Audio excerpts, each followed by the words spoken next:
Welcome to Restaurant Deal Making Exposed, the only show that equips you with everything you need to know about restaurant transactions. In this show, we tell you all about how to make the sale or purchase of your restaurant not just possible, but successful. Now here are your hosts, ex-restaurateurs and seasoned brokers, Patrick Toda and Andy Mirabel.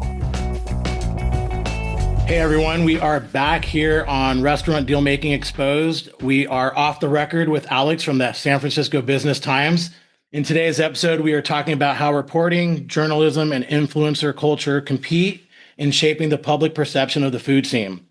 While most restaurant industry journalism is thoughtful, accurate, and valuable, there are times when those of us working directly with chefs and owners see a more nuanced story behind the restaurant closure or a subject that makes it into the headlines. In past episodes, we have discussed sensationalized social media posts and also interviewed more thoughtful guests like Lauren Saria, food editor of the San Francisco Standard. And today, we're sitting down with Alex Barreira from San Francisco Business Times to explore that gap.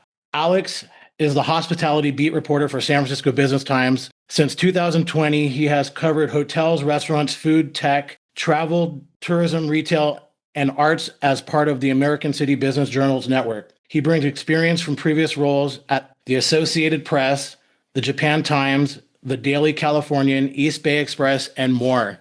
I've had the pleasure of working with Alex on a few stories over the years, and I would much rather read a story from a credible journalist like Alex, whose experience and background is a known commodity. Too often today, the public main source of media and information comes from social media and influencers, especially within the restaurant world. Thank you, Alex, for joining us. Thank you guys for having me. I was afraid I was getting teed up for maybe a negative comparison. No way. Yeah. So I'm relieved and it's a pleasure to be here. Well, we haven't started yet, Alex, so beware. I'm just kidding. Alex, nice to meet you. We haven't met face to face, and really nice to have you here. And I want to say welcome as well. So I guess that kind of teed up my question. So thank you. How do you feel about that intro? Given the intimate professional relationship that brokers like Patrick and I have with our clients, we're most often selling businesses. And we really get to know our client pretty intimately, the good, the bad, and the ugly. And not a lot of that is public sometimes, right? So how does the whole accurate story often get shared in the media about closures or other reasons or trends within the industry? How do you get the most, authentic and what you think to be true information from the people you are interviewing in the restaurant world? Yeah, I mean, it's a great question because the news cycle moves faster than it seems to have ever before. And we see that there's plenty of people who enjoy like kind of alternatives to reading traditional media. And the absorption of it is so passive too. It sort of washes over you. You don't really have to look for it in the same way that you kind of do need to in your job when you're trying to stay informed on the industry. And also, I would say that, how I feel is I try to do my best within the time constraints that we have, in the news cycle, and being as human as possible to, sources and subjects where it turns out what we really don't want to do is to misrepresent businesses, because businesses are also our readers compared with a traditional publication where a lot of the restaurant writing is of course about, the consumer experience. We're approaching it from a different angle. And so what ends up happening there is it changes the kind of stories that we choose and like the kind of attention and stance that we take on certain types of news. You bring up one thing in what you just said, and Patrick loves when I do this, but I'm going to fast forward to one of my future questions here because you already touched on it. What kind of timelines are you working under to create and release an article today? You mentioned that everything seems accelerated. And one of my questions I was going to ask is, what are those timelines? If you're hit with a bit of something that you should pursue and probably write about, how quick do you have to turn these things around? I'm going to give you the same dissatisfying answer that my editor always tells me when I ask about a headline or something is it's an art, not a science.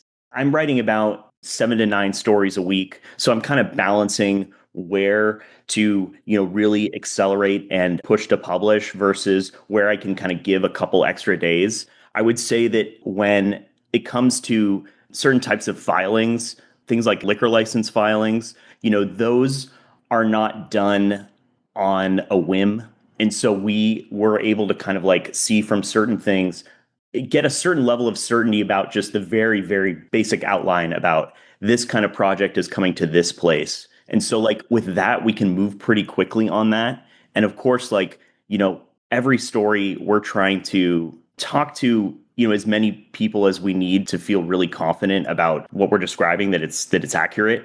But at the same time, we do know that just because we're publishing earlier and in a more speculative way, I would say, than some other publications, in terms of rather than trying to publish 2 weeks or a week before a restaurant opens, we love to break that news closer to when the lease is signed.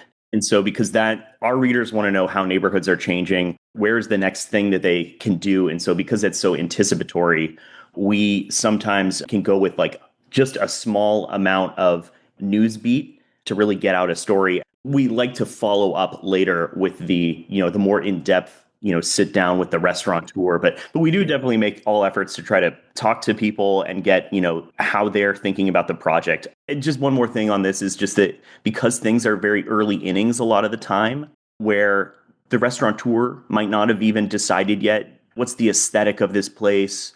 What is the menu going to look like? For us, for our publication, it's more important to know, hey, this restaurateur or this operator that is working on a new project here. And so we like to just kind of tip off our readers in that way. So Yeah. So it can be pretty quick timeline. It can be a day. It can be like if I see a really significant looking indication of like a Michelin starred operator coming somewhere, these are public filings. So in those kind of instances, we do want to move fast because we also want to get the story out first. Yeah. So you kind of touched on this a little bit, and given your timeline and also that it looks like you said something like 7 to 9 stories a week. So how do you pick and choose your battles? Like what is newsworthy and what are you going after? Like what do your followers want to hear about? And if you can talk a little bit about that. Yes, a lot of our readership overlaps with the commercial real estate community. So that is a good way to sort of filter sort of the ramifications of what we're writing about. It might seem strange from the outside to be using that kind of lens to write about food businesses, but the idea is really from like a development sense. Like we're trying to really point our readers in the direction of where the next thing is going to happen. We're valuable to our readers if we're giving them that information before anyone else. If we are following the longer profiles that other outlets might be doing, and so much happens in this dynamic city that we could be doing that. Like that would be more than enough to just kind of do all the time. But we try to choose things that are novel, try to do things that we can move on quickly so we can like sort of see the shape of it. We just don't, unfortunately, have the luxury for those stories that take weeks of reporting, but we do have some print features where we can do that for like kind of more broader scope stuff. Makes sense. Alex, you have a specific niche kind of within the SF Times and the style of and pieces that you work on. What personally draws you to the food scene, food business, things like that?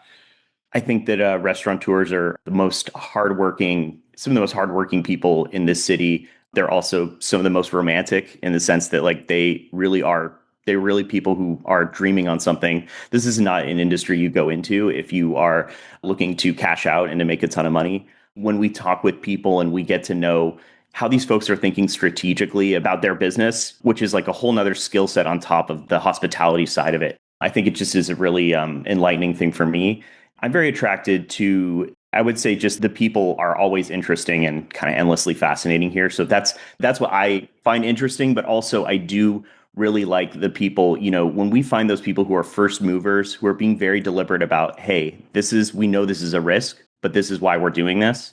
Those are obviously great for us because, there's, I think, maybe the most informative to our readers, and they're the kind of people who our readers would like to probably to work with, honestly, and to just sort of to watch and see, how they're looking at the market. What are they going to do next? That's great. Patrick, what do you think? Because yeah, I love what he said about restaurateurs or romantics, essentially, right? I think I can relate to that. I mean, we wanted to make money and stuff, but gosh, it's the love of what we do when we had our restaurants. Oh, yeah. And I think the clients that we work with and the buyers that we get, we still get 80% romance and 20% are like, no, we're after the numbers. We're after the profit. We need to see this as cash flow. You have to really have a passion for this business at this point in time more than ever, I think, because like what Alex said, I mean, it's not like they're making money hand over fist in some cases. And so if you don't love what you're doing, I mean, I think that you're going to get pushed out sooner rather than later. And burnout sooner. Yeah, totally. Yeah. And I mean, I probably said this a couple times already. I think the only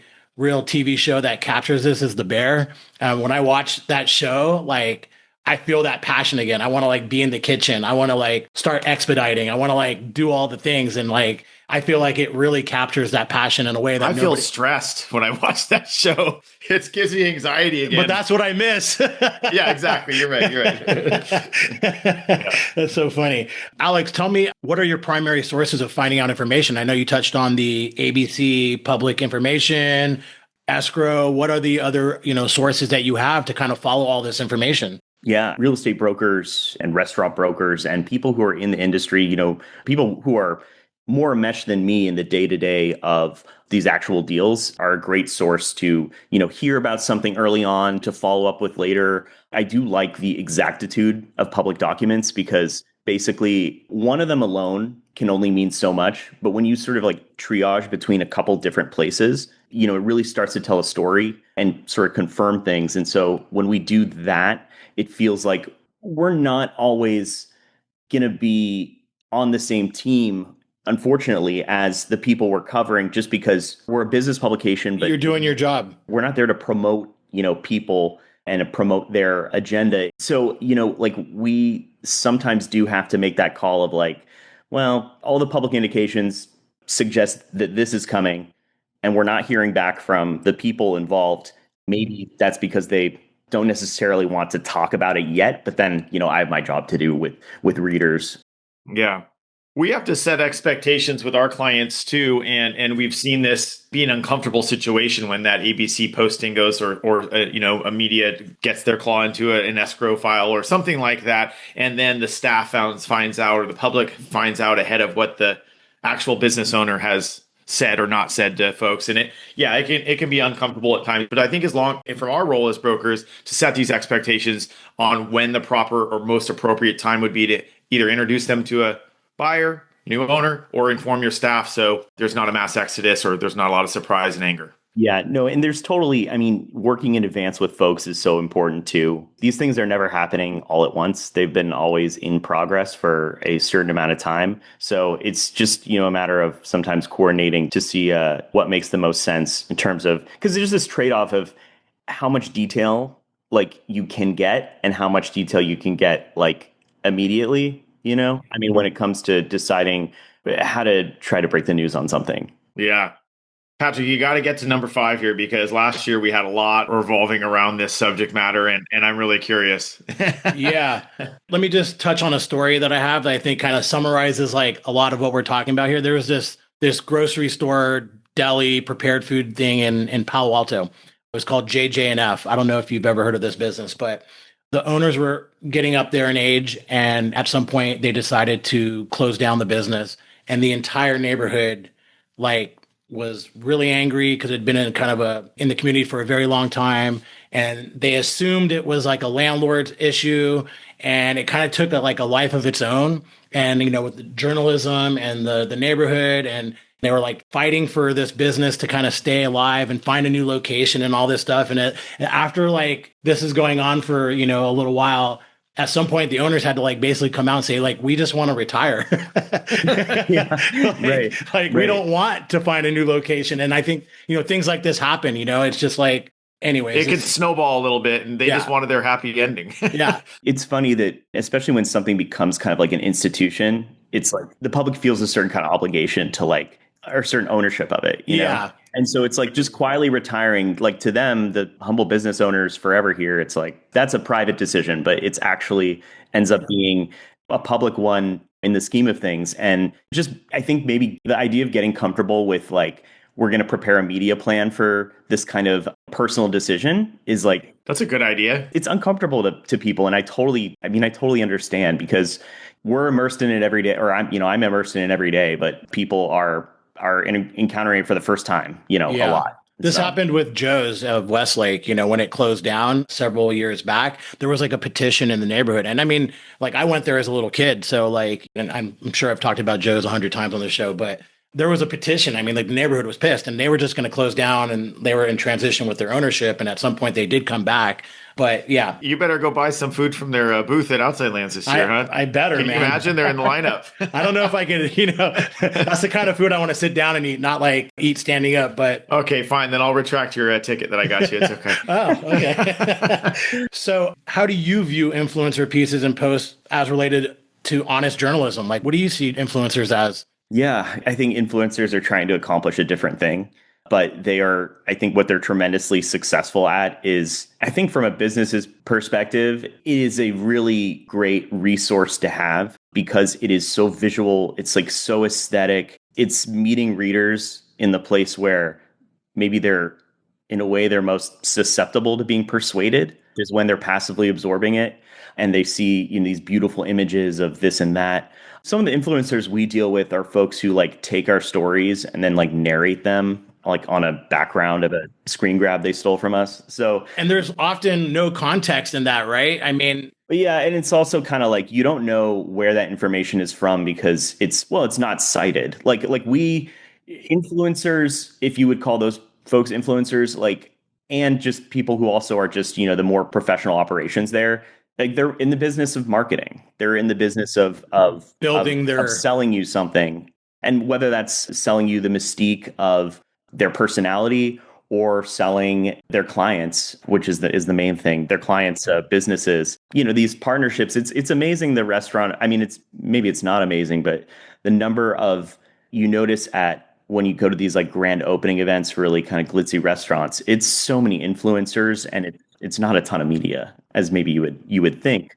Do you think that the introduction of like paywalls with papers like yours and stuff like that when you can go to social media and it's free basically, and that's where people are getting their news and information these days, because going to like publications like yourself, they have to pay for it. And a lot of people probably don't want to do that. Right. And that's kind of scary in some ways. They also have to sit down and spend minutes to read. Yeah. Well, yeah, who has time for that, right? Just saying it. Yeah, exactly. Yeah. No, I mean, Patrick, it's completely, that is a fair point. I mean, we think about that all the time. Yeah, every publication has a different approach to like kind of how strict their paywall is. And that can be it says a lot about who their audiences are, whether you're entirely reliant on page views versus being relying on subscribers, which, give you some breathing room, but then it limits the size of your audience with paywalls. So, and I don't really know the solution to that. I would say that influencers are so good at, I think, telling the sides of a story that only really good art would otherwise do. And they get out the very, very basic facts in a way that, that's the audience as consumers, that's all they really are looking for. They don't need, if they want to know more, that's when maybe they Google something and they look for the news story.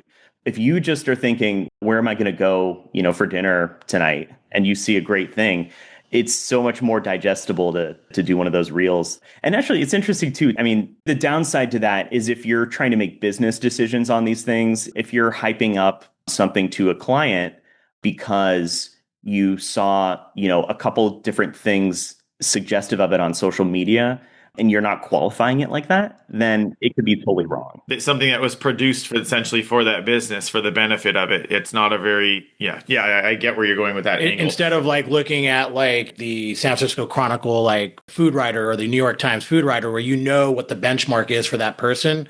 And then they suggest like this place is like great, that it's most likely going to be great based on where their past reviews have been. Whereas like an influencer's job is just to make you go. Typically to highlight the positive. Yeah. Yeah, exactly. So if there's a negative influencer out there, maybe they're all working for like the California Post or something. Or, yeah. I don't know. I really like how you kind of helped us highlight a little bit where your two lanes of work or professionalism can align and also where they can collide a bit. So thank you for that. That was good.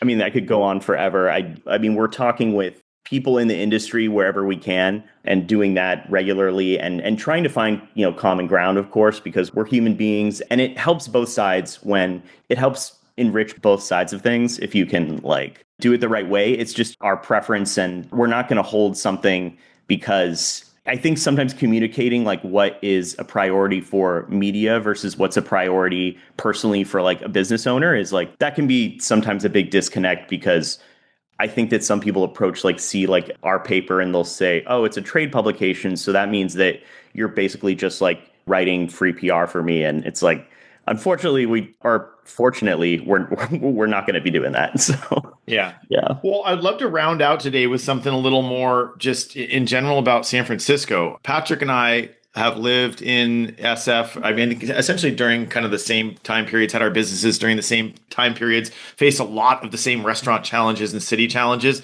and a lot of the good times too. And I want to know, Alex, does San Francisco feel a little bit or just in general different today than it has in recent years with the new mayor, different initiatives and so on? Is there a different vibe, energy from, especially from through your lens, the business times? Yeah, yeah. I mean, any small business owner, many of them are going to say like that, yes, the city feels different. It feels better. The vibe has shifted.